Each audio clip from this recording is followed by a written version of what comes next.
Dalam solat saya bersin dan saya kata Alhamdulillah. Semasa saya baca Fatihah, putus tak Fatihah saya? Baik. Jarang orang tanya gini. Maliki yaumiddin. Hacin. Alhamdulillah. Iyyaka na'budu. Tak boleh.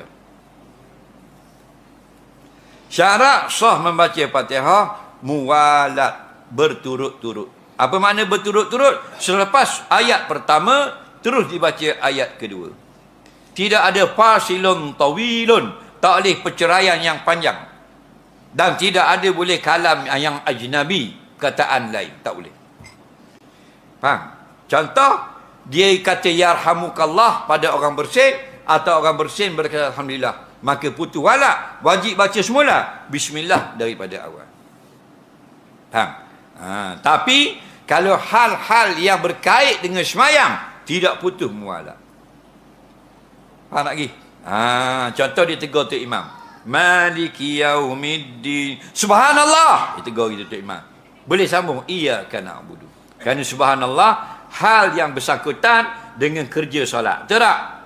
Ada pun kata alhamdulillah pada orang bersin, bukan hal semayang, putus walak. Lepas Fatihah boleh kata, sebelum Fatihah boleh kata, dalam rakaat boleh kata, tengah baca rukun qauli putus walak. Okey? Lagi.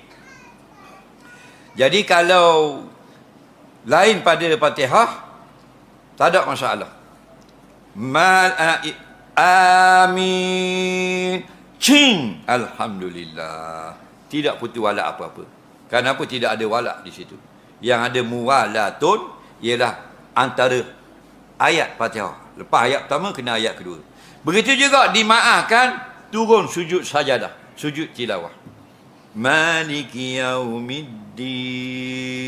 Tu imam Allahu Akbar, turun ke bawah. Kita ni tinggal Maliki yaumiddin, turun sujud sama. Faham tak lagi? Gigi naik, gigi tak payah baca semula. Terus iyyaka na'budu. Faham lagi ya? Alhamdulillah. Ada soalan lisan tak?